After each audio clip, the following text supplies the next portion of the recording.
Comezas ti. Non, ten a palabra Xus. Bueno, isto é supostamente a parte máis apaixonante de toda esta sesión, porque é cando podemos discutir e opinar sobre as distintas conclusións que hai aquí, que supoño que ahora cando vos fustedes a comer, pois todo o mundo leu as 386 páxinas do informe e xa estades en condicións de, pero como ao mellor alguén non leu as 380 e pico páxinas do informe no momento da comida, pois eu teño aquí feitas teño feito un resumo das conclusións que xa adiantei antes cando presentamos o informe con algunhas cuestións para discutir, non? E realmente, como sabedes, unha das conclusións principais é a diminución de pelas, non? A diminución de investimento feito pola Xunta de Galicia e non sei se Silvia. Eu teño aquí unhas preguntas que me trasladou Silvia para trasladar a todo o mundo para comezar a discusión. Realmente hai moitísimas cousas que discutir, non?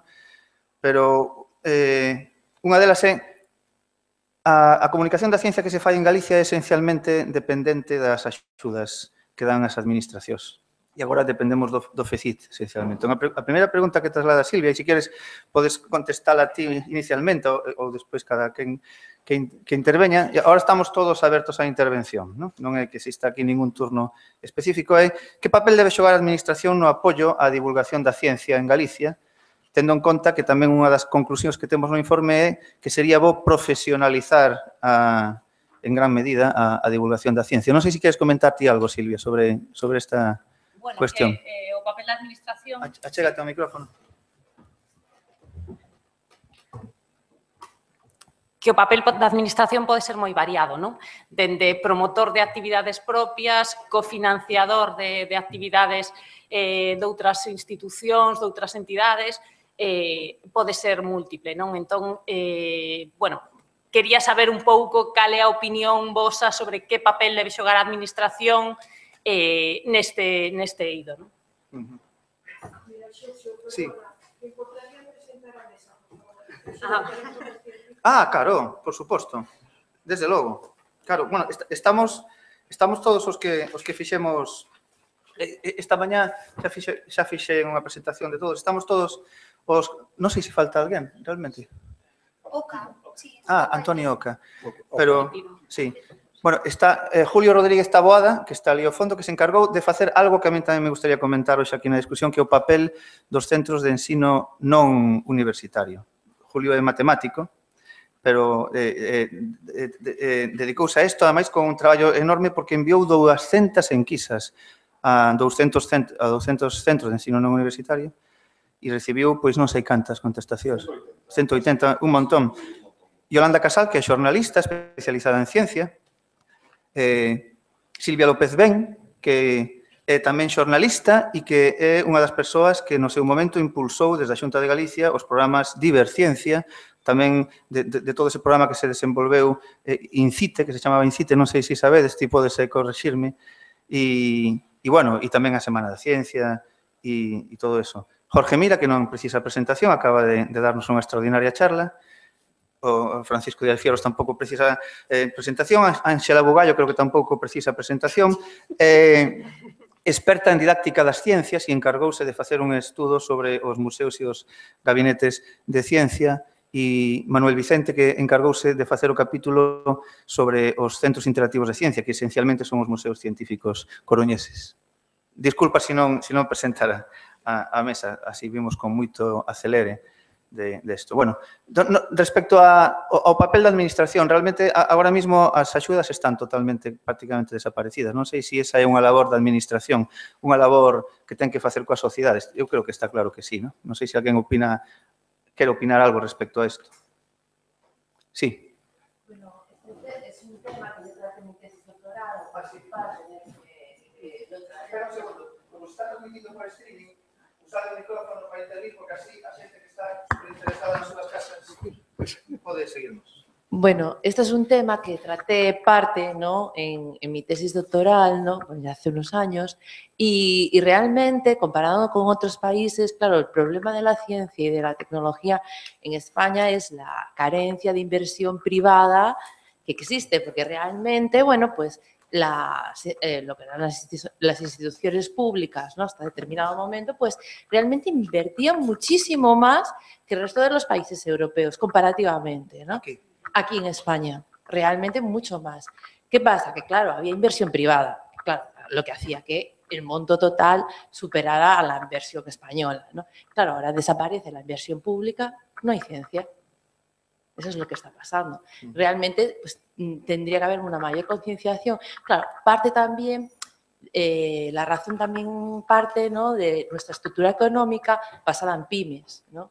Las pymes difícilmente pueden invertir en ciencia y en tecnología, ¿no? Entonces, ahí esto es es un círculo, ¿no?, vicioso. Entonces, ahí está la razón.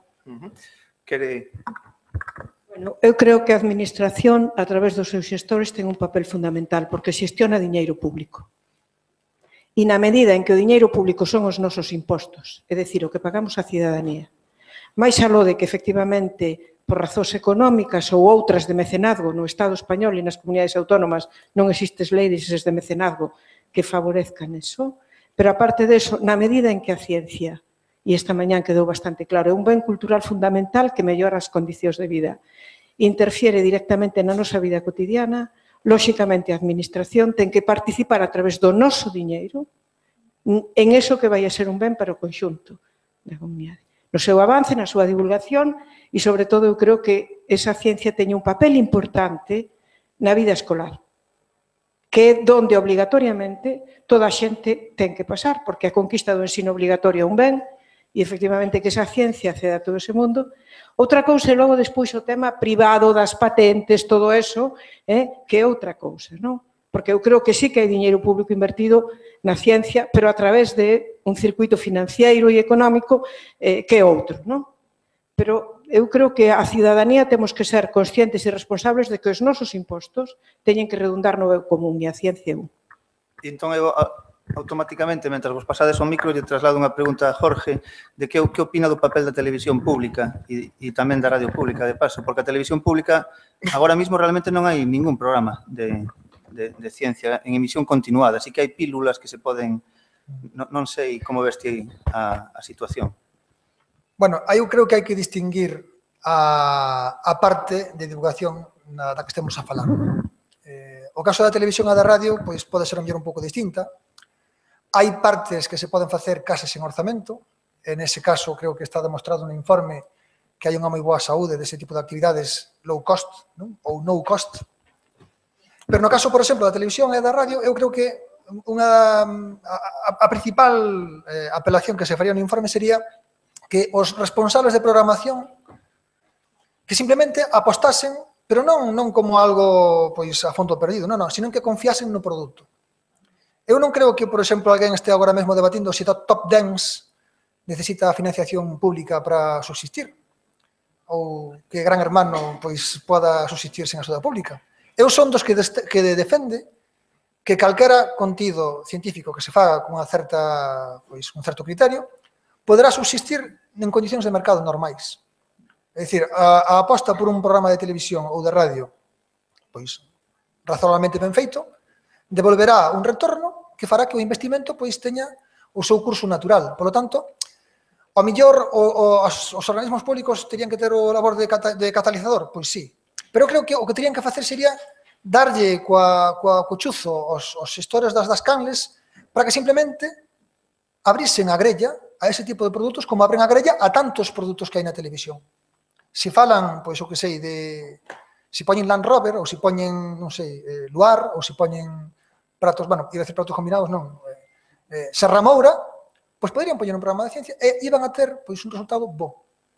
Entón, eu creo que neste caso, no caso no que a min atinse, eu falo da miña parte do informe, creo que o rol da Administración, a mellor, para catalizar sí que poden facer algún tipo de achega, pero eu creo que con que simplemente espoleasen os responsables das canles para que programasen con normalidade programas de ciencia, xa chegaría. Porque os propios xestores das canles verían que ese investimento feito nese programa daría un retorno semellante ao de outros produtos televisivos. Non había que darlle unha esmola como se fose un irmán pobre da película, non? Grazas, Jorge. Hai ali unha intervención pedida. Sí, vamos a ver. Respecto ao anterior, non? vamos a ver, en principio son ferviente defensor da intervención pública, por decirlo de algún xeito. Máis ben da intervención comunitaria, pero, bueno, estruturalmente da pública. Vale. Pero penso que o que se falou aquí agora que é algo que estamos un pouco en pasiva. É dicir, pedíndolle que faiga e que responda sen nós realmente facer unha presión. A administración, ao fin e ao cabo, deberá de estar o servicio público.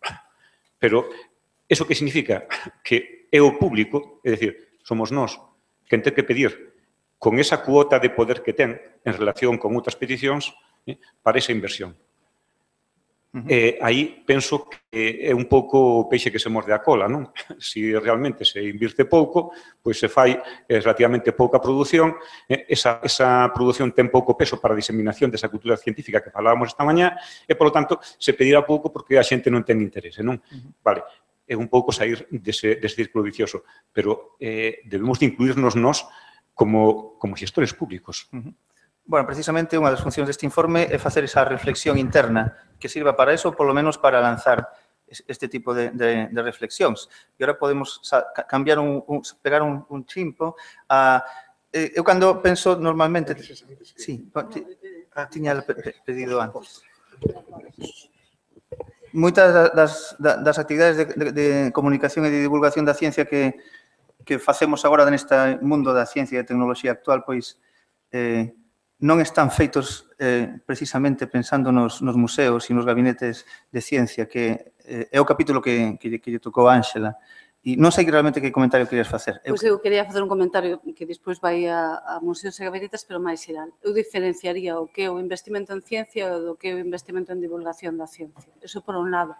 E o investimento en divulgación da ciencia non é unha cuestión de tipo de rendibilidade, ni siquiera de rendibilidade de audiencias. É unha cuestión de sistema democrático. É dicir, as democracias, e de feito é algo que se ven debatindo en bastante tempo nos países europeos, están obrigados na actualidade a ser capaces de contar cunha cidadanía que poda tomar decisións fundamentadas sobre temas científicos, porque todos e todas no noso día a día temos moitas decisións que tomar e moitas decisións sobre as que presionar que están relacionadas coa ciencia e non poderemos facelo se non temos eses coñecementos científicos. Entón, en verdade, eu considero que a administración e, polo tanto, deso se está falando e debatindo, si está obrigada a que toda a súa cidadanía conte con eses coñecementos que se poden aportar a partir da divulgación. A parte que me tocou a min, que é a de museos, precisamente, é porque, entre outras cousas, as políticas europeas din hai que facelo, pero hai que facelo ben. Por iso tamén se fala neste informe de profesionais. É dicir, o que non pode divulgar calquera e de calquera forma. É dicir, hai que divulgar dunha forma rigurosa para que así a xente se sea capaz de tomar decisións axeitadas e de facer as presións axeitadas no seu caso. Entón, nese sentido, eu creo que deberíamos de esquecernos un pouco máis do tema do investimento en o sentido, digamos, privado público. Hai unha obriga, e é unha obriga de carácter público, hai unha obriga de formación da cidadanía, non solamente nos centros de ensino, que xa é moi importante, sino tamén fora dos centros de ensino, que é onde a divulgación ten realmente o seu maior público que debe de chegar. Entón, dende ese punto de vista, eu o que creo é que o que temos que facer, e que é un pouco o que planteamos neste informe, busquemos a profesionais, busquemos a centros, teñamos lugares e lugares ben dotados que podan facer eso de cara a xente que non tuvo a súa oportunidade no momento de contar con eses coñecementos científicos, que non ten por que tela. Estamos a estas alturas comezando igual que moitos outros países europeos, mal que nos pese para outras cousas, para esa sí que podemos estar bastante iguais. Entón, dende ese punto de vista, eu tiro a favor da miña parte. E digo, os propios informes europeos din os museos son un bo lugar.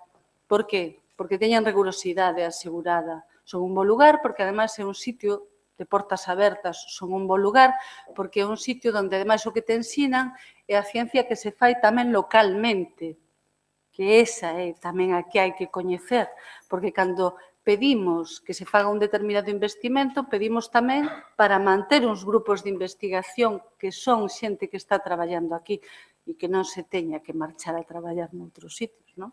Entón, dende ese punto de vista, eu quería tirar un pouco a pedra para o meu tempo. Bueno, eu quería, de alguma maneira, insistir no que decía Jorge, pero tamén agora me viu ben que falaras ti antes, porque tamén, de certa maneira, vou incidir no que dis ti. Por unha parte, estou totalmente de acordo que é absolutamente necesario incrementar o financiamento público, non? E, polo tanto, hai unha responsabilidade pública máis que evidente neste terreo. Pero eu creo que, mentras tanto, hai actividades que se poden levar adiante sin grandes esforzos orzamentarios. E me estou referindo, sobre todo, a un tema que acaba de citar Ángela, que é a divulgación da ciencia feita sobre temas locais. Hai quen fala de gran ciencia, de pequena ciencia, non en sentido valorativo, senón simplemente de dimensión. Hai uns coñecimentos do noso contorno, é dicir, de Galicia, non? Que hai que divulgarlos. E quen pode facer esa divulgación? En primeiro lugar, os propios investigadores científicos. E a realidade é que a inmensa maioría, eu non me atrevo a dar números, pero 90, 95 ou máis por cento non fan ese esforzo de simplificar, de traducir as súas investigacións en termos que poidan ser utilizados na divulgación científica. Non se lle pide a todos os investigadores que teñan as calidades como os que temos aquí na mesa de divulgar e de atraer a xente. Non se lle pide eso, pero sí se lle debería pedir o esforzo, de alguma maneira, valorándolle ese traballo ou que sexa. Hai agora algúns pasos que se están dando nese sentido, de que os seus traballos que se preocupan moitísimo de leválos a revistas de tipo A, de revistas de impacto, de revistas non sei canto máis, non? Todas en inglés, e que se poida, de alguma maneira, tamén simplificar, recoller e presentar en outras canles como é a televisión, como é as revistas, como son os xornais. Entón, eu creo que un dos déficits importantísimos, que non ten custe prácticamente, sino é un cambio de criterios, é o esforzo, vamos chamarlle o compromiso que deben ter os investigadores de facer asequible todo o traballo que están facendo en relación cos temas locais. Non sei se realmente enganchando con eso, pero para trasladar o esforzo a un campo moi concreto, a min hai un capítulo que non sei como decirlo, pero me fastidiou ler porque nunca pensara neso realmente, tan claro como traslada Julio. E é o ensino secundario e primario, o ensino non universitario, xa o comentamos, o comentaba pola mañá, eu nunca pensara realmente, como despois el reflexiona no seu capítulo, da importancia de facer divulgación no propio ensino primario e secundario, porque dice, xa están os profesores, ¿no? Que están divulgando desde todo o tempo. Pero hai uns campos nos que é realmente importantísimo, como transmitir as novas que se producen continuamente, ou a diferencia entre ciencia e pseudociencia, e outros. E despois aquí, a raíz da charla de Iñaco e de outros comentarios, volveu a salir a importancia do ensino primario e secundario. Que farías ti? Porque realmente, claro, está moi ben incidir na importancia da divulgación científica no ensino primario e secundario. E, como decía Iñaco, un dos grandes problemas é como se ensina aos propios profesores, non? Ou que estrategias se poden aplicar aí para mellorar? Pois, mira, a mí unha das cousas que me chamou máis a atención cando me puxen a facer isto, porque eu tamén aprendi moito facendo este informe, é cando lín nun artigo dun profesor da Universidade, creo que de Málaga, que decía que a próxima xeneración, os nenos que temos agora, van recibir máis información relacionada coa ciencia por canles extra académicos que pola escola. É posiblemente a primeira xeración na que pase iso. É dicir, cando eu estudiaba, cando eu era neno, toda a ciencia que recibíamos nós era prácticamente pola escola. A escola, o instituto. Sen embargo, agora, claro, hai que pensar, YouTube ten 10 anos. É dicir, como iso moitas outras cousas. Entón, os nosos alumnos e alumnas están recibindo novas relacionadas coa ciencia diariamente. As novas relacionadas coa ciencia era o que decía, pode ser exactamente igual escoitar falar do cambio climático que escoitar que o kiwi cura o cáncer, porque todo lles ven pola mesma canle, non? Entón, é fundamental a divulgación nos centros de ensino. Eu creo que se están a facer cousas boísimas, de moi boa calidade.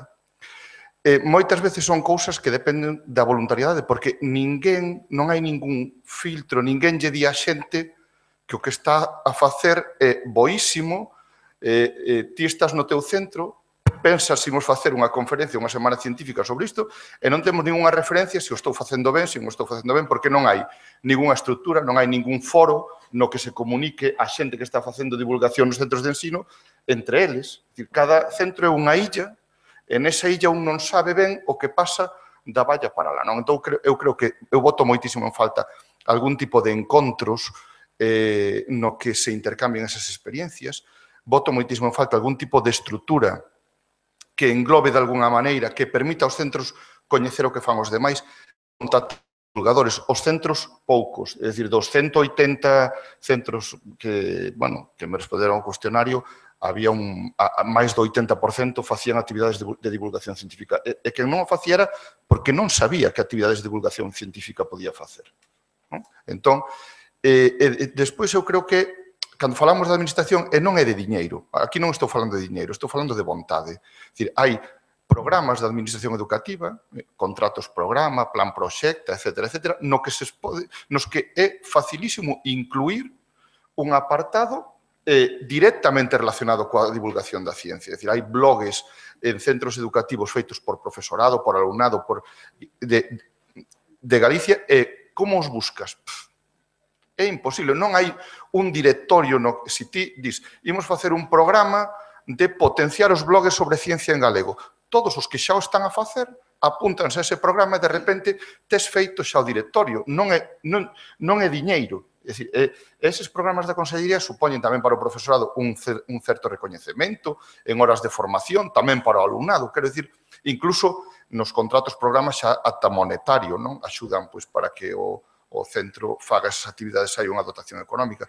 Entón, eu creo que é unha cuestión de vontade, porque hai posiblemente programas que xa existen nos que se podían encaixar e despois creo que formar esa estrutura ou facer uns encontros anuais sobre divulgación científica para profesorado de ensino primario e medio non estamos falando de cantidades económicas inabordables, non? Penso eu. Sí, exactamente. Se alguén quere intervir en calquer momento, ahora hai dúas intervencións. Primeiro un aquí, hai tres, moi ben, 4. Primeiro vas ti, sí.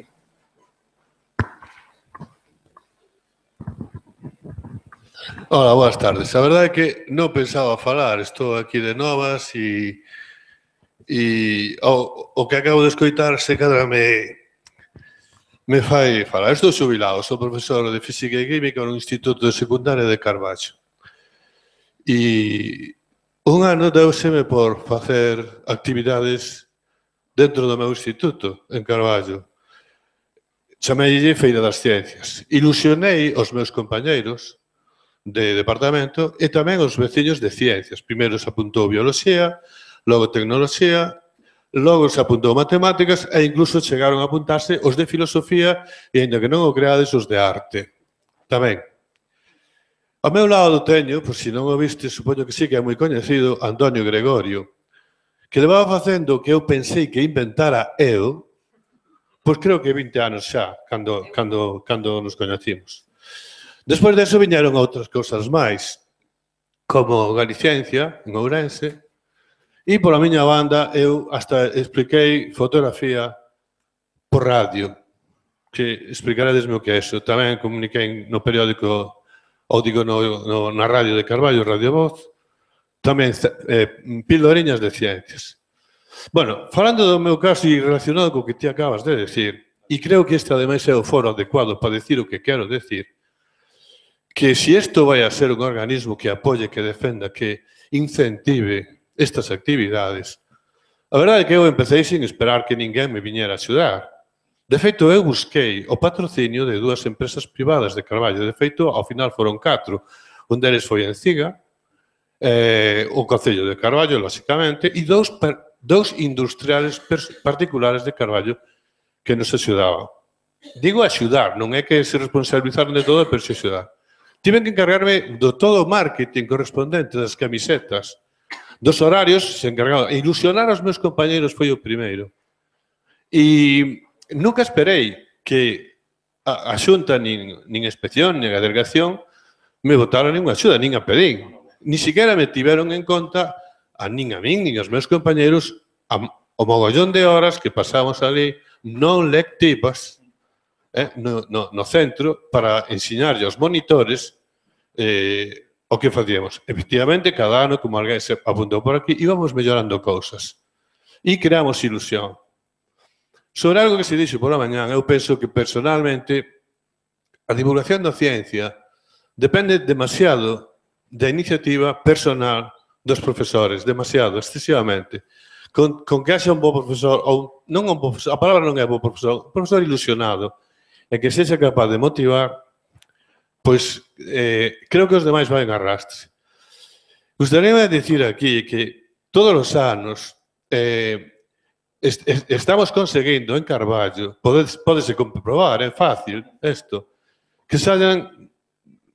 Eu son químico, dou química, encantame a química, son enamorado de química, me gusta a física, cuidado.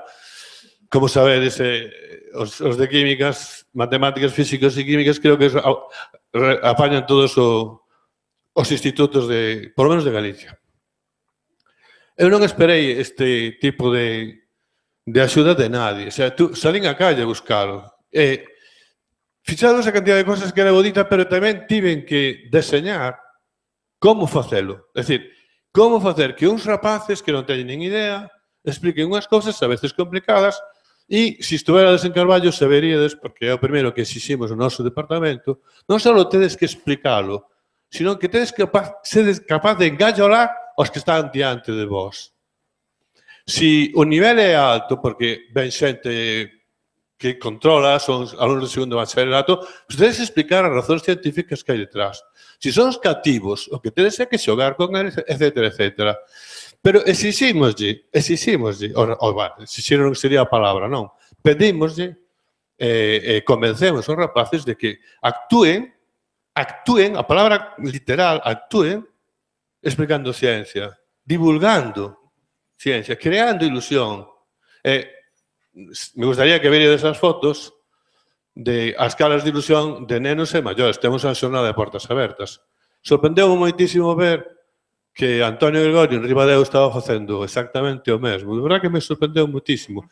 Antonio Gregorio ten unha páxina, pero é del, que fixo el. Antonio Gregorio ten 4 ou 5 páxinas neste informe sobre o seu traballo. En Carballo tamén, Carballo tamén. Claro, é que o que quero decir é que me sorprende escoitar o que estás dicindo e a verdade que estou pensando, pois sí, efectivamente, este é o lugar adecuado para encetar que de unha vez por todas, insisto en que cada ano saen vocación de físicos, químicos, biólogos. Esta vez en Carballo se arrimou Ángel Carracedo, que deu un pulo a investigación biolóxica que non vos podedes imaginar, porque entre os cativos, entre os adolescentes, Ángel Carracedo, que encima fala que te cagas de ben, porque realmente é un placer escoitalo, e co seu carácter, este vai tocar a guitarra, di que está enamorado de Carballo e tal, os rapaces os tenen namorados. Esa é a maneira. A mí, cando me falades de cartos de inversións, me mosquea. Porque se ahora non se creara un presuposto para feiras das ciencias, poñamos por simplificar, non? Pois seguramente habería moitos profesores que se apuntarían, pero para cobrar. Porque se trata de cubrir o expediente. E aí non sei a resposta, non sei como solucionar eso. Sei que é necesario, sei que non pode ser que un profesor teña que ir buscando. Desde as camisetas eu, de verdade, pateei moito a historia. Non nos preguntan tampouco a nós. Eu fui agora, aproveitei o micrófono para soltar un pouco a miña carraxe, non? Porque eu o teño que facer todo. Vos sodes unha institución moi tal, pero non recibí nunca axuda de ninguén, só de Antonio, que me veo a aplaudir sempre. Perdonade por si me estendín demasiado. Tiña moitas máis cosas que decir, porque hai. Pero, por favor, preguntade tamén aos profesores, sobre todo se teñen ilusión. Pero o que estás comentando ti é precisamente unha das conclusións que se sacan aquí, xa verás, a raíz do traballo de preguntar a vos e aos teus colegas. E hai, efectivamente, tamén un capítulo específico para a Feira da Ciencia de Carballo. Sí, hai dúas palabras por aí. É só unha frase contestarlle, de verdade. Eu son profesor de instituto. Quer dizer, non son de ninguna institución, de ningún sitio, son profesor de instituto. Parece moi ben o que estás facendo ti, o que está facendo en Ribadeo, pero o que non se parece que non é o desexable que ti fagas o que fixeches en Carballo, que lo faga en Ribadeo, que ninguén saiba o que está facendo outro. Claro, é dicir, eu non falo de diñeiro, falo de algún foro, algunha estrutura que permita saber o que fan os demais. Non falo de outra cousa. Muy bien, había dúas palabras ali atrás. Ti, sí, efectivamente, ti primeiro e despois ti, sí. Todos vos chamades ti, perdón, pero... Ben, sí, sí, eres o ti. Eu son Mercedes, veño do campus de Lugo, son profesora da USC, pero no campus de Lugo. Bueno, pois todas estas cousas que se están a falar aquí estivemos pois observándoas dende a universidade, pois un grupo de profesores e profesoras do campus que quizáis porque tamén tivemos fillos nesas edades, chegamos á conclusión de que a mellor maneira de pois devolver un pouco o esforzo tamén que fan as institucións, pois tamén na ciencia, en, digamos, financiarnos a nosa propia investigación, tamén hai que devolverlo de alguna maneira á sociedade a través desa divulgación. Pois non se coñece a investigación que se está a facer, pois o mellor pois nun edificio que está pois ao lado mesmo da casa de moita xente, non? Entón, nese papel estamos a facer varias actividades que van todas dirixidas hacia o ensino medio, porque pensamos que tamén pois, o que é a crear a cultura científica ten que empezar por aí. Pensamos que hai que criar nesa cultura científica os nosos rapaces e rapazas. Canto máis novos, mellor, non? Entón, estamos a facer, pois, xa por cuarto ano, un campus de verán, que se fai ali no campus de Lugo, onde están a participar 90 profesores e profesoras da universidade, e tamén estamos a traballar co profesorado de institutos, porque sí que démonos conta de que tamén nese día a día é moi difícil para un profesor no instituto pois poder artellar experiencias, experimentos, traballos que se podan facer, que poden ser extracurriculares ou simplemente pois, acompañar o currículo dunha maneira fácil e que poida levala de forma fácil aos rapaces. En ese sentido, tamén estamos a traballar pois, en unhos kits que podan utilizar en un traballo de colaboración entre o ensino universitario e o ensino medio, de maneira de promover e axudar dende o noso coñecemento máis como investigadores, como poder levar esa ciencia pois, tamén aos nosos rapaces e rapazas e acompañados polo seu profesorado que ten que ser, para a nosa forma de velo, os que teñen que poderlles levar esa ilusión por, en algún momento, pois ser científicos. Quizás tamén faltoume un pouco nestas conclusións que este problema da dedicación á ciencia e á tecnoloxía nas nosas novas xeracións é un problema non só de Galicia, non só de España, é un problema internacional. Cada vez falta máis xente que se quera dedicar á ciencia e á tecnoloxía entre nosa xente nova. Iso é algo que temos que nos promover dende os nosos postos de traballo. Gracias pola intervención. Sí, e está aí, sí. Bueno, eu traballo no Instituto Español de Oceanografía da Coruña, quero dar un pouco a visión dos centros de investigación que hai na comunidade. Bueno, eu empecé a traballar hai uns 14 anos, non se facía nada de divulgación, pero dende hai 7 anos, máis ou menos, un pouco a raíz do Día da Ciencia na Rúa da Coruña, fomos metendo e agora facemos bastantes actividades. É complicado, hai bastante falta de vontade ás veces en certos investigadores de facer divulgación a nivel básico. Somos moitas veces os técnicos os que facemos a divulgación a pé da rúa, pero, bueno, tamén comentar eso das actividades de baixo custe. Nos facemos todos os anos un día de portas abertas, houve anos en que gastamos, non sei se foron 300 euros en facer ese día. Tampouco estamos falando ás veces de financiación, sino de vontade, o que se falaba antes. Tamén dicir que as cousas vexo cambios. Nos mesmos cada vez facemos máis actividades, tendo en conta que non é a nosa actividade principal, pero, bueno, vámonos meténdonos a distintos niveis, tanto coa cidadanía da Coruña, bueno, en xeral, institutos, etc.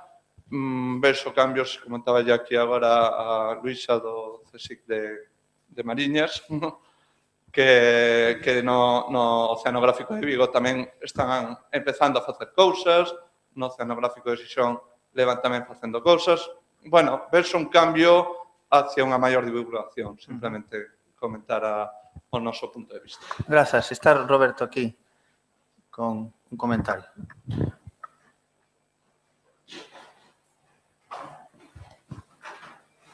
Sí, buenas. Eu quería comentar unhas cousas aí, basicamente.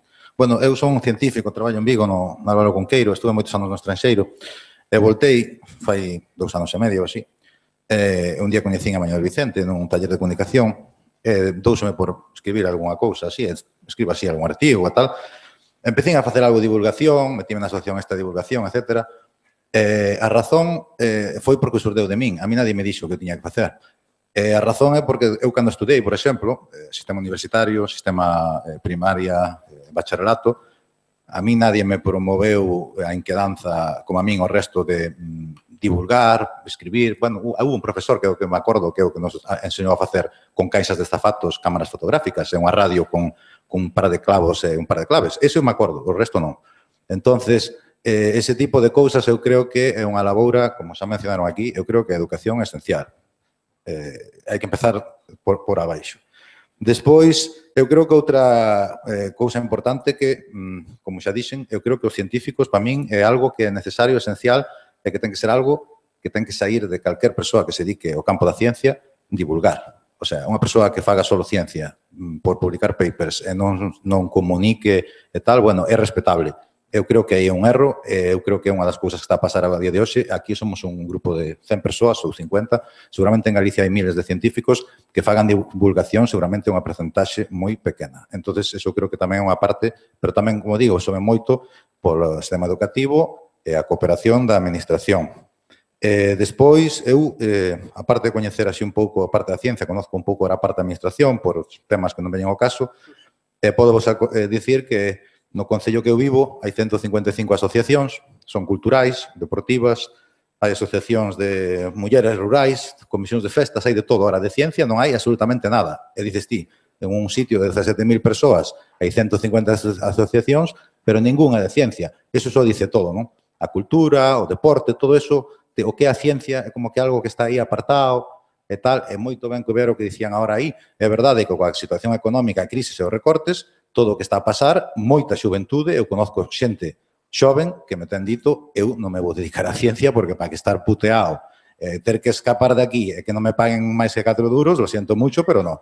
Entonces, es lo que hai, é a verdad, o sea, é a realidad.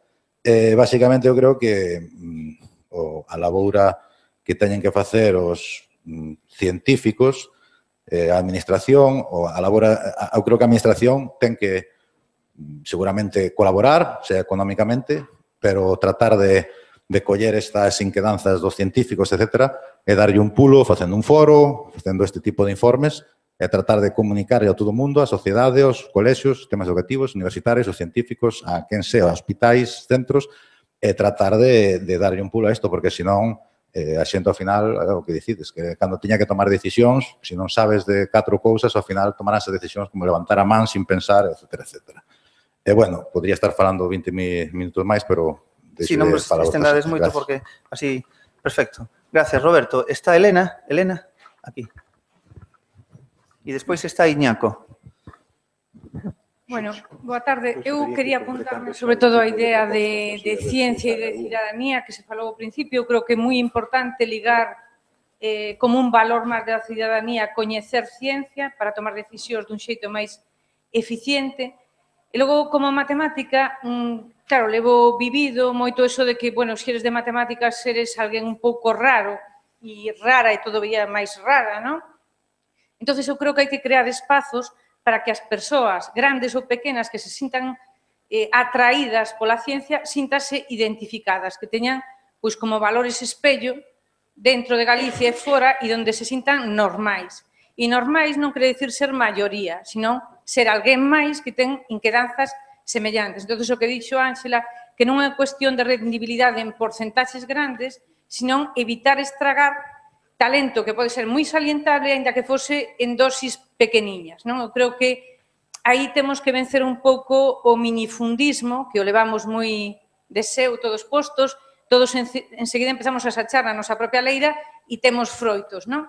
Pero creo que unha das cousas boas do informe que o que aspiraba a Comisión era xerar un espazo de encontro e poñer en valor o que se fai, porque non podemos caer na necesidade de confundir o prezo e o valor das cousas, pero tampouco podemos pensar que como fixemos de gratis, se se fai cobrando, non é lícito. Eu creo que hai un valor da profesionalización e de tempos mínimos, porque se fixésemos a contabilidade analítica do tempo que invertimos en certas partes, daríamonos conta do tempo que deixamos de invertir na parte o mellor máis gratificante de todo eso. Entonces, eu creo que o informe ten que servir para que as autoridades revaloricen ese tempo e teñan estruturas de encontro. Fai pouco, algunhas das persoas presentes coincidimos noutro encontro que organizaban desde a parte de innovación da Consellería de Educación e hai moita xente interesada. Cando vas aos centros de ensino medio, aprendes. Por definición, aprendes, porque hai moita xente que está facendo cousas moi valiosas e ti levas a túa pílula do que estás facendo e que leva ademais moito engadido porque contar o que estás facendo nese entorno fai que expliques moito mellor, incluso que redactes moito mellor os proxectos de investigación para que os do Ministerio che entendan, porque quen che vai a ler o informe é de outra área e ao mellor a distancia que hai entre ese informe de investigación é a mesma que tes con esos pequenos. Entonces, isto é un win-win e podemos gañar todos e todas, pero alguén ten que saber que apostar por isto é apostar por moito, non? Entón, iso é o que lle temos que transmitir.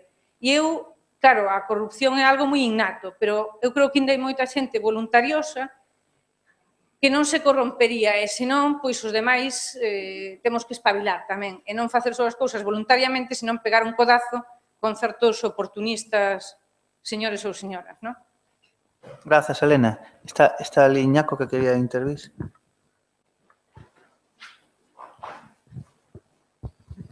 Hola, yo quiero decir básicamente tres cosas. Una, en relación con lo que se ha dicho al principio de la televisión.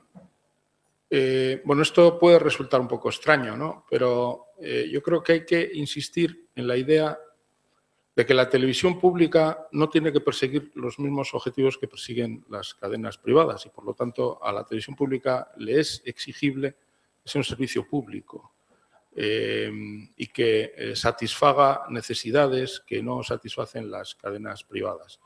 No tiene ni pies ni cabeza que las televisiones públicas, por ejemplo, den en aras de una mayor audiencia, den realities y programas muy basura, ¿no? Entonces, esto digo que puede resultar extraño porque a estas alturas de la película nadie concibe que las televisiones renuncien a la audiencia, pero yo creo que hay que exigirle a las televisiones públicas que renuncien a la audiencia como criterio, al objetivo de audiencia como criterio y, por lo tanto, a que incorporen programas culturales de una forma masiva en su programación. Y, por lo tanto, si incorporan programas culturales, que incorporen programas de cultura científica. Esto ha de ser un objetivo, yo creo, y hay que insistir en ello. A la vez, también creo que, como a la gente no se le puede obligar a ver las cosas que a uno le apetece que vean, también sería muy conveniente que se diseñaran políticas de introducción de temas científicos en programas de amplia audiencia, como informativos, por ejemplo, y cosas así, que pueden servir para llegar en momentos clave a la gente que está viendo la televisión, a modo emboscada. Bueno, esta es una de las que le gustan a Surso. Esta es una cosa. Otra cosa que quería decir es que yo, en contraste con alguna opinión que he oído, no solamente ahora, sino en bastantes ocasiones, yo preferiría que no todos los investigadores divulgasen ciencia, porque sería un desastre. Hay algunos investigadores que son malísimos y nos harían un flaco favor. Yo creo que divulgar ciencia es un asunto serio y hay que tener habilidades para ello. Hay gente que lo hace muy bien y gente que lo hace muy mal. No se trata de que solo lo haga la gente que lo hace muy bien, pero desde luego se trata de que no lo haga la gente que lo hace muy mal. Esto no quiere decir que no deba divulgarse la actividad investigadora que se hace, ¿no? Hay que darla a conocer, por supuesto. Pero, y ahora viene la tercera cosa a la que me quiero referir, esto se puede hacer sencillamente contando con profesionales que se dedican a ello. Yo creo que uno de los objetivos de cualquier política de promoción de la cultura científica ha de ser que haya un sector de actividad económica que sencillamente viva de ello. O sea, tiene que haber un sector privado. Hay profesionales que se dedican a la comunicación, a la divulgación científica, que viven de ello. Y a quienes les haríamos un flaquísimo favor si les ponemos a todos los profesores de universidad e investigadores a divulgar ciencia, porque de repente el trabajo de esas personas dejaría de ser necesario. Esto no entra en contradicción en absoluto con el necesario papel del sector público y con la apuesta de lo público por la difusión del conocimiento científico, porque lo público le corresponde, aparte de diseñar estrategias y poner en práctica o en marcha determinados planes y programas de difusión de conocimiento científico, le puede corresponder poner dinero para eso. Lo cual no quiere decir que quienes hagan ese trabajo deban ser empleados públicos. Pueden perfectamente ser personas profesionales que se dedican a eso, empresas que se dedican a eso. De hecho, yo creo que una de las razones por las que en España no hay un sector económico significativo dedicado a la divulgación y a la difusión de la cultura científica es porque no hay ese tipo de... no existe esta noción, esta idea. Yo conozco un periodista científico que se queja amargamente de que hay agencias públicas que informan de las cosas que informaría él, pero a quien no le compensa porque, de hecho, ya hay quien le ha hecho ese trabajo desde el sector público y, por lo tanto, se tiene que limitar a hacer otro tipo de tareas con grave deterioro de sus posibilidades profesionales. Esto es algo que hay que tener en cuenta y no hay que olvidarse. Hay que contribuir a la profesionalización de este sector y para ello no hay por qué renunciar tampoco al protagonismo de lo público. No me voy a alargar más, aunque podría, porque no se trata de eso. Claro. Perfecto. Y enlazando precisamente co privado, hai un capítulo moi interesante que fai Yolanda sobre os xornais e as revistas e dáse a circunstancia de que en Galicia non existe absolutamente ninguna revista popular de ciencia. Os xornais ocupan únicamente un 2,5% da súa superficie novas de ciencia.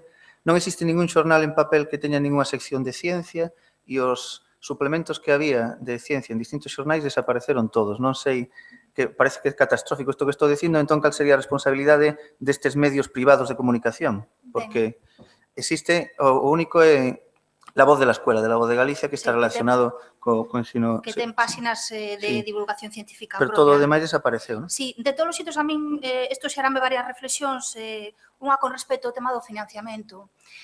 No informe non fomos quen de dar datos, pero moitos dos suplementos que xurdiron alrededor da ciencia e da tecnoloxía durante a década pasada e finais da década dos 90 nos medios galegos existían na medida en que existían subvencións de fundacións privadas, de bancos ou ben de institucións públicas. Cando se reduciu o financiamento, eses suplementos desapareceron. Tamén hai que dicir que coincidindo coa crise tamén acentuada pola crise económica que xa viñan arrastrando os medios de comunicación. De todo iso que quedou, eu penso que algo quedou, pero creo que, sobre todo, empregando a expresión de Ignacio, algo de agitación e propaganda. O que se fala de ciencia nos medios galegos, que son medios moi locais, serve sobre todo para poñer en valor a comunidade científica en sí, non tanto para divulgar coñecemento científico, penso que tampouco moito para cultivar ese pensamento crítico, ese ver a ciencia como unha ferramenta de democracia, non? Nese sentido, o dos suplementos preocúpame que desapareceran, pero por outro lado, penso que tamén é interesante que eses contidos estean non só en páxinas especializadas, que sería desexable que vou saber, senón tamén introducir a perspectiva da ciencia, do que nos poda chegar a ciencia, a distintos contidos, non, que poden estar presentes en calquera sección, ante problemas e retos sociais importantes que pode haber hoxe en día. Penso que iso é aínda unha carencia maior que hai hoxe nos medios de comunicación, diría non só da prensa, senón da radio e da televisión. En ese sentido, aínda que nas conclusións decimos que hai máis sombras que luces nos xornais, considero que de todo o panorama mediático, con todo o malo que hai, sí se vai un paso por diante con respecto á radio e á televisión.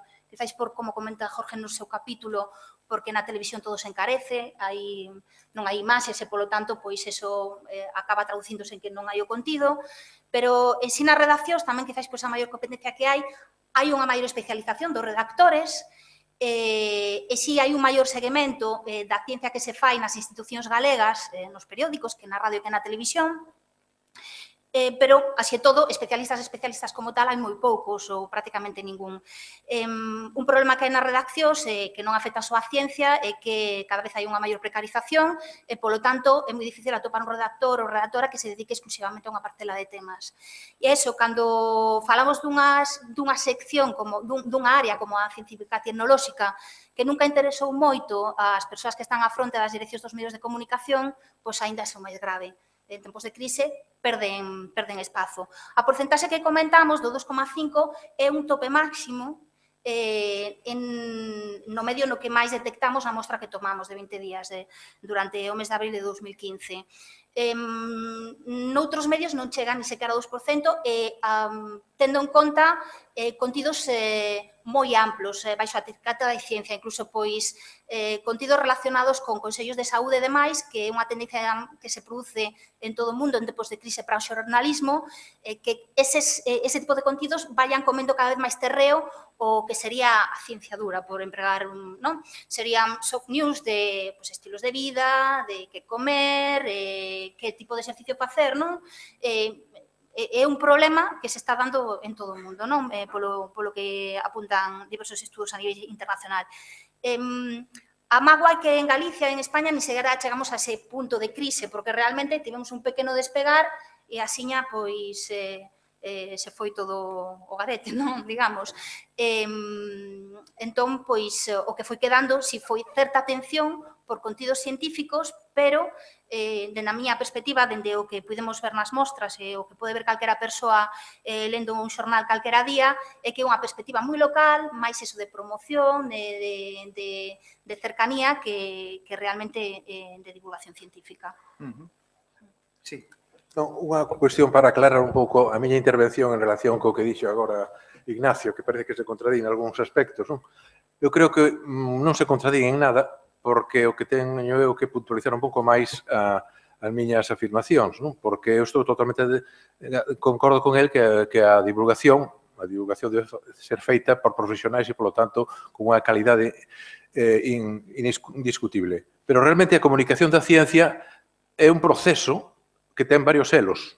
Entón, o primeiro é o elo da investigación fundamental e o último é a divulgación. E polo medio hai unha, por exemplo, o que fan Nature e Science, facer resumes de unha serie de traballos. Non digo que eso sexa a solución, pero é ao nivel ao que me estou realmente referindo, que os investigadores locais, os que poden informar dos problemas locais, poden facer un esforzo e non o estou inventando, porque nos anos 70 e nos anos 80 o conxunto dos investigadores galegos facían máis este traballo do que se está facendo hoxe. Podemos facer un análise bibliográfico e veremos que este tipo de, vamos a chamar de divulgación intermedia, existía. Aínda existe algo, pero en moita menos proporción da que existe hoxe. Probablemente pola presión de publicacións vamos a chamar de revistas de prestixio que existe neste momento. Por lo tanto, eu me estou referindo a ese nivel intermedio, non ao nivel finalista do que a divulgación, que evidentemente ten que ser feita por profesionais e con xente realmente capacitada. Entón, esa é a precisión que me interesaba decir, que non é un invento, é algo que xa estaba inventado, pero que se perdeu. Sí, pois iba xusto agora con esta tendencia optimista destas últimas intervencións a falar dos museos científicos da Coruña, pero ti queres falar porque eres un... Porque sí, Marcos. Sí, vale. Vale, Marcos. Non afecta nada, porque o que vou dicir non ten nada que ver cos museos. Na presentación do informe, decides que o obxectivo, o que pretende, achegar unha descripción xeral, crítica do conxunto dos proxectos, co objetivo de que se converta nunha ferramenta útil para aqueles colectivos, xestores e institucións que queren desenvolver actividades de divulgación eficaces.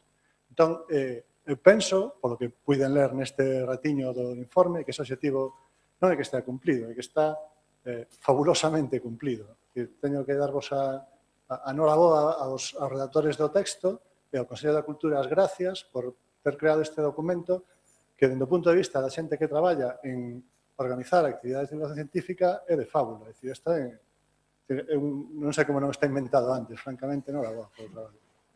Grazas, Marcos. Seguindo co optimismo, bueno, eu quería facer un comentario porque en Galicia, en concreto en Coruña, dase unha circunstancia realmente atípica en todo o planeta Terra, que hai 4 museos de ciencia e hai Manuel Vicente quen fai o informe e por unha banda pois se loa esa circunstancia e por outra se fala tamén de como que é a institución cultural máis visitada por escolares de toda Galicia, aos museos científicos da Coruña. E, sin embargo, non sei se queres facer ti algún comentario sobre, por exemplo, o avellentamento dos módulos interactivos e como vedes eso, como vedes o futuro dos museos científicos coruñeses respecto a non sei como foi modificando o seu investimento ou a pregunta miña é que é un buque extraordinariamente grande que tamén recibe as súas críticas no informe porque é moi complicado de manter unha máquina tan grande.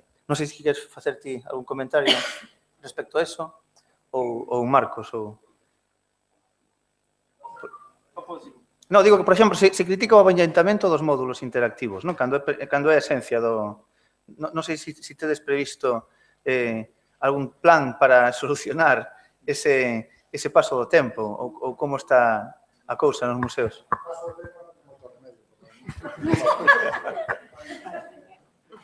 Bueno, a verdade é que non lín, a parte que fixo Manuel, mireina por riba, porque, bueno, como falei con el, tivemos varias entrevistas, bueno, tivo entrevistas con moita xente dos museos, bueno, conhecémonos en hai tempo, sabíamos da...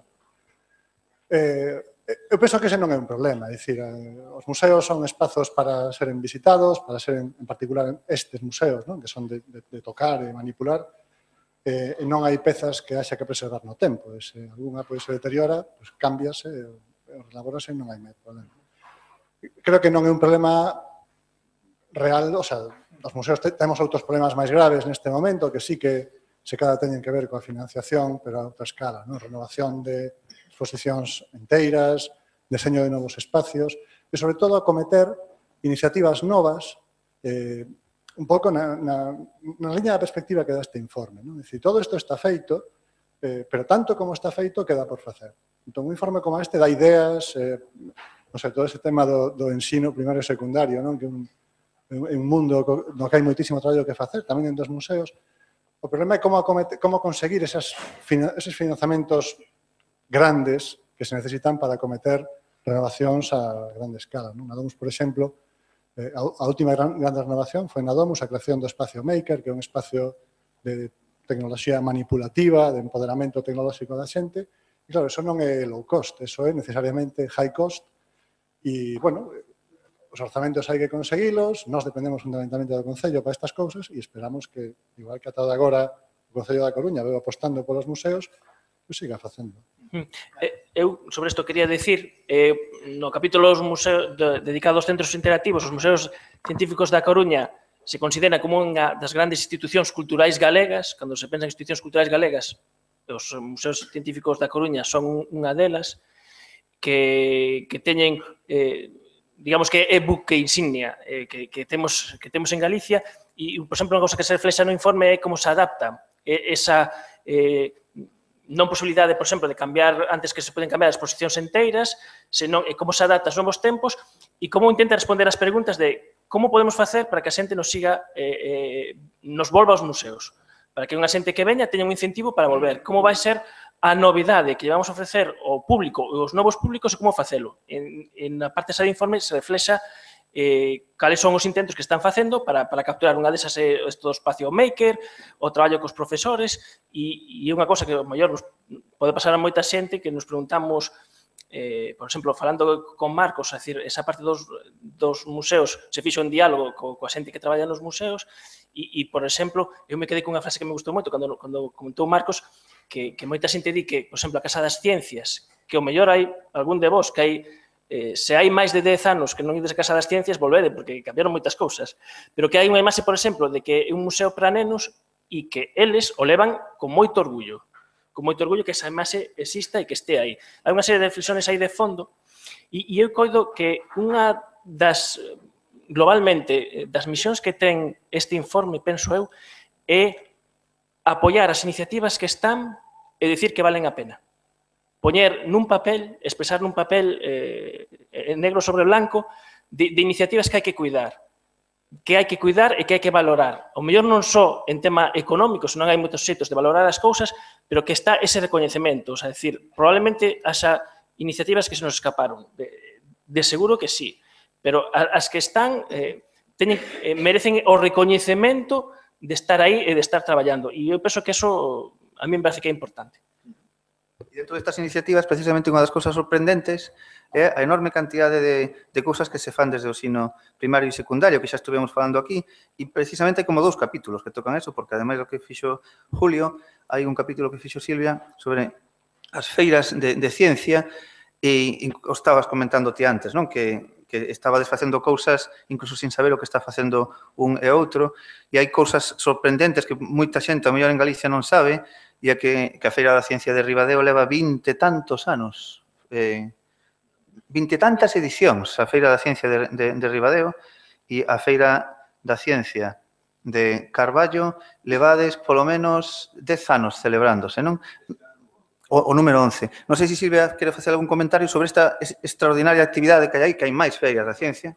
Ti fixeches aí un estudio contactando con moitas destas persoas respecto a isto que realmente na sociedade no día a día tampouco é que se saiba tanto traballo que hai aí, non? E que depende de moi poucas persoas normalmente. Sí, eso que quería comentar, ¿no? Que estas actividades, este tipo de actividades, as feiras de ciencia, especialmente as que están organizadas por centros de ensino, non? Porque logo hai outras de outra dimensión máis institucional, como pode ser Galiciencia da Tecnópole, non?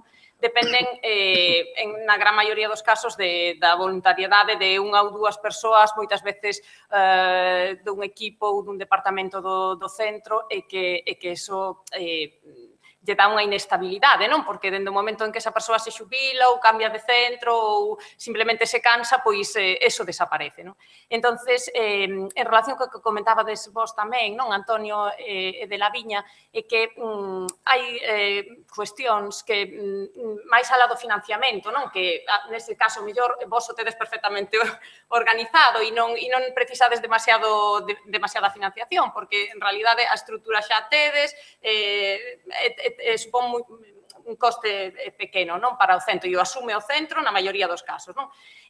Pero que hai outro tipo de medidas que sí que serían interesantes para que isto se coñecese, se reproducise, porque ademais está demostrado, ou eu o percibín, non, en todas as entrevistas que fixen a xente que organizades feiras, que é un instrumento para incentivar as vocacións científicas. É dicir, a ilusión dos rapaces que participan nas feiras demostra que é un elemento fundamental, sobre todo neste momento en que é moi difícil motivar a xuventude, non? Entón, instrumentos como, por exemplo, formar o persoal, non? Antonio decíame que sería fundamental que a Consellería de Educación organizase algún tipo de formación neste sentido, non? Eles que teñen a experiencia, pois poderían compartilas con moitos outros docentes para que, se estivesen interesados, pois reproducisen esta mesma actividade noutros centros, non?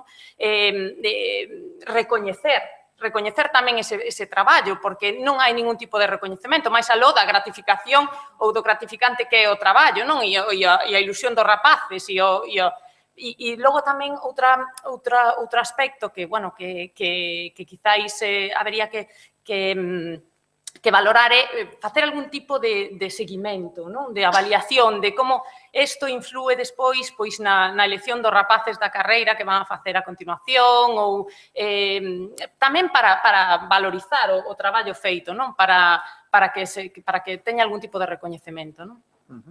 Ahí está, te a palabra, sí. Espera que che pasen o micro porque así se queda grabado y sí, y está transmitiéndose en streaming por internet. A verdade que, de verdade que non pensaba falar, que me dá moito noxo, pero o que acaba de decir Silvia é que me arranca, non? Verás, estaba pensando que, aparte do informe que representa isto de como está Galicia no eido da ciencia, as iniciativas que en este caso se personalizan a Antonio e máis eu, pero hai máis, non sei se hai moitas máis, pero ti sabes cantas hai concretamente. Estaba pensando que lle dixeron a él, comentábamos na comida, e me dixeron a min, e cando ti marches, isto se vai, así textuales palabras tanto a él como a min. E digo vos que estades aí, tedes unha responsabilidade tremenda, ou non sei se é o Consello de Cultura ou se sodes vos, non o sei, pero non sería cuestión que con ideas que como as que apuntou o propio Antonio de burocratizar isto un pouco, de propoñer, por exemplo, algún tipo de incentivo aos profesores, por exemplo, non digo económico, que aí xa sei que é un muro que non hai nada que facer, pero se un tutor ten un tipo de remuneración ou de desconto ou de premio nos horarios, no que sexa, de puntos incluso, non? Un semanenio en lugar de un trienio ou así. Non sei, eso sería cuestión de miralo e de propoñelo. Para que esta, ou ben, por exemplo, a iniciativa de que o que aprendemos coas nosas iniciativas, tanto Antonio como eu teño a sorte de ter un compañeiro que comprendeu perfectamente e é capaz de desenvolverlo ele solo, pero ele dixo o mesmo, e cando eu me marche, que vai pasar? E realmente paga a pena, porque vos digo en serio a todos os que estades aquí escoitando, eu non estou de acordo con ese profesor que dixo alguén de vos de que en Málaga que dentro dos anos a ciencia vai a provir máis ben da televisión que dos centros escolares. No meu centro, pois podo asegurar que a vocación de ciencia é exponencial, sobre todo por este tema. Os monitores os primeiros, E se non, vos convido a calquera a contestar as miñas palabras que estou dicindo agora. Pero cando eu marche, cando marche Carlos ou cando marche Antonio, de verdade pensades que paga a pena que eso desapareza? Non sería estupendo aproveitar as nosas experiencias que ao mellor están condicionadas, por exemplo, con unha capacidade personal de comunicación? Non digo que non. Eso, como decía Jorge, mira un día destos, aí atrás. A min o premio que me dai, a min o premio que teño, e creo que a Antonio lle escoitei dicir unha cousa semellante, é cando, despois da Feira de Ciencias, escoito dicir a un monitor ou a unha monitora que guai, que bonito, que estupendo, ou que me diga despois que quere facer químicas cando iba para medicina ou para veterinario, que me diga que debe facer químicas ou quere facer físicas ou enxeñería, coño, mola. Que queredes que che diga? Mola moitísimo. Ou que, como me decía Carlos, o meu compañeiro onte, falando con ele, casualmente, foi casualidade, que a Facultade de Químicas de Santiago tiña que darnos algún tipo de mención a nós, porque a porcentaxe, en proporción, claro, quero dicir en proporción, de estudiantes que van para ese lado, é exagerada. E digo é para que reflexionedes vos. Eu me vou, xa estou xubilado. Levo uns 6 meses xubilado. Ainda que estou enganchado, sigo dando as prácticas de química porque me pediron, porque me encanta, vale. Pero paga a pena perder isto. É para pensarlo en serio, Eso é por vos. Por si non vir aquí a conferencias, non volveréis, se solamente hai isto. Pero si realmente conseguíramos que isto servira para algo, un Cefores podería facer unha cátedra para Antonio, que o merece, en serio que o merece, porque ten moito que decir, moito que explicar. Son experiencias que cada ano aprendemos nós, os que facemos isto, aprendemos cosas que non están nos libros escritas. Se hai algún que me entenda, saberá que, por moito que estudiaras na facultade, as cuestiones de laboratorio non as podes estudiar, non están escritas, tens que pasalas. Igual que en astronomía, se non saiches nunca a ver as estrelas, non tes nin idea, por moito libro que leas. Perdonade polo rollo, pero me gustaría que isto fora a semente ou berce de algo que realmente, por menos eu estou convencidísimo. Dá a impresión de que algúns de vos tamén, polas caras que poñedes. ou porque estades aquí, porque non creo que solamente sexades xornalistas que vedes a cubrir o expediente. Bueno, disculpad a miña franqueza. Grazas pola intervención. Temos ali, xa vamos a ir rematando porque xa son as 7, pero temos ali unha solicitude.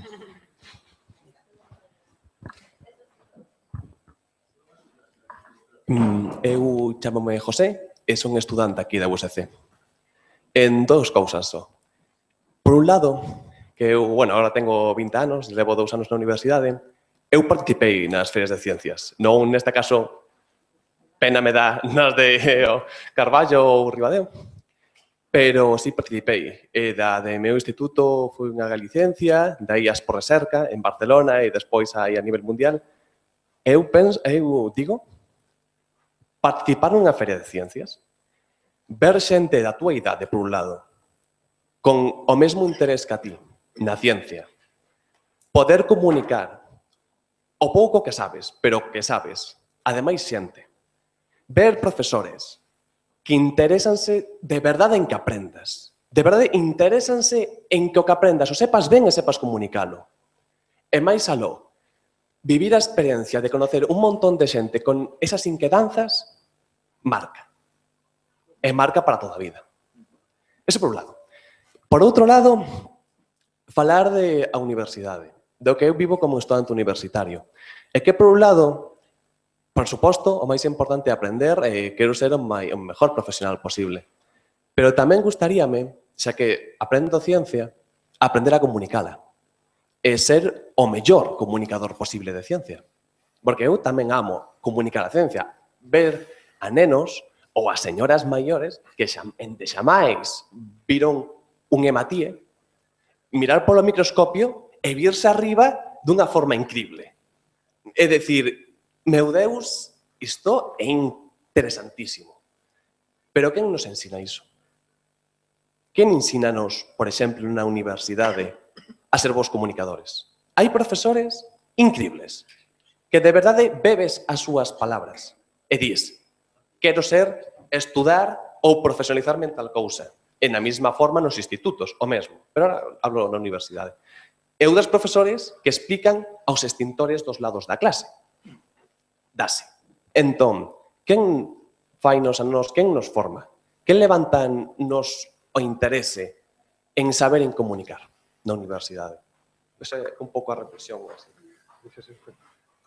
Bueno, unha breve reflexión xa institucional neste momento, antes de deixar a palabra a Xurxo para que vaya xa un pouco rematando e orientando cara a onde deben ir as nosas conclusións, é que o Consello de Cultura Galega ten unha certa capacidade pequena, non, de organizar eventos como este, non? Quer decir que todos os anos poderíamos organizar unhas xornadas sobre a divulgación científica, pero en vez de facelas xenéricas, como son estas, poden ser xa como máis específicas. Estou agora mesmo improvisando, os quero dicir que isto é algo que ten que pasar pola sección, ten que peneirar a sección e valorar se isto ten ou non ten sentido. Creo que, dado o interese e a importancia que ten para Galicia, para a ciencia e a comunicación, e sobre todo para a cultura científica, creo que paga a pena que todos os anos fagamos unha reunión dedicada á divulgación da ciencia. Se a partir de agora deben ser máis específicas ou sectoriais ou como queiramos, pois o mellor podría ser a orientación. Iso é unha cuestión que se me ocurre agora pensando en conclusións. A outra, que, aínda que o Consello de Cultura Galega ten uns recursos limitados e, polo tanto, ten que aforrarlos na súa medida, ten tamén unha capacidade de interlocución relativamente importante, non? O propio Conselleiro de Educación e Cultura pertence ao plenario do Consello, non? E, polo tanto, pode haber iniciativas que non teñan custo, pero que sí que, de alguma maneira, poidámosla canalizar a través das nosas relacións, vamos a chamarlle, entre comillas, privilexiadas, que a veces non o son tanto, non? Son as dúas reflexións así que se me ocurre un pouco pensando en algo práctico de cara ás conclusións finais, non? Bueno, un comentario antes. José, precisamente, é un fillo das feiras da ciencia, porque el chegou a bioloxía e nada máis chegar montou unha asociación xunto con outros compañeiros de bioloxía de comunicación científica, que a mí me chamou moito a atención que en toda a facultade, os que van segundo, terceiro, cuarto, quinto, non había ninguna a asociación. Entón, un exemplo realmente dos así rechamantes.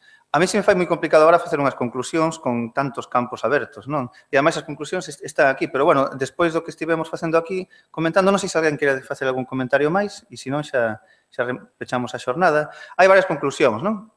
Unha é que non hai cuartos, outra é que hai moitísimo traballo. Galicia realmente, e tamén me comentaba Juan Ignacio, ten unha actividade extraordinaria de divulgación, unha variedade que ides ver aquí, e hai moito traballo que non se recoñece e que non se coñece incluso pola xente que fai comunicación da ciencia. E aquí, en certa medida, isto non é un catálogo, pero en certa medida sí que se reflicte.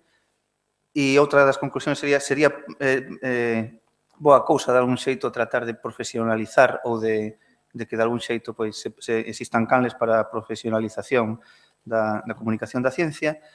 E do que estivemos discutindo hoxe, pois non teño máis conclusión, salvo que alguén quera decir algo máis. Esas serían as que fixeron parte da conclusión de hoxe. En calquera caso, aquí temos 7 páxinas de conclusións que podedes mirar e se queredes facer algunha crítica ou comentario ou axudar a completar este informe, que, como vos decía ao principio, isto é un borrador que se acaba de salir de todo o traballo, pero hai lagoas e hai eivas, así que podedes enviar un correo electrónico, me enviades a min como coordinador e vamos completando este informe que de momento está únicamente na rede, está en un documento digital que se pode modificar facilmente.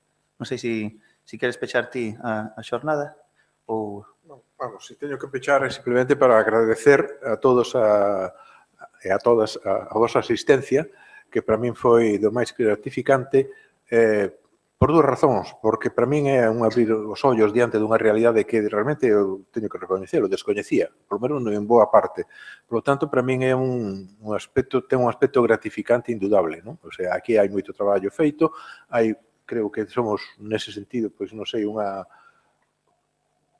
nacionalidade que ten unha potencialidade e unha actividade moi importante, que lle faltan recursos, que podía dar moito máis de sí, pero que, bueno, de alguma maneira está reflexado nesta reunión, e, polo tanto, por unha parte, o meu agradecemento é que, de alguma maneira, buscaremos os canles que sexan, que sigamos traballando nesta mesma liña.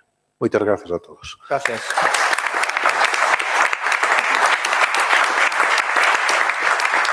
Sí, que se me esquecía que os membros da comisión somos os que estamos aquí, máis Xosé Antón Fraga, que non pode vir, que é o director do Álbum da Ciencia, que tamén é un proxecto do Consello da Cultura Galega, e Antonio Oca, axente de Extensión Agraria, que é outro aspecto moi concreto de comunicación da ciencia que se reflicte no informe. Antonio Oca e Xosé Antón Fraga non puderon estar hoxe aquí, nada máis.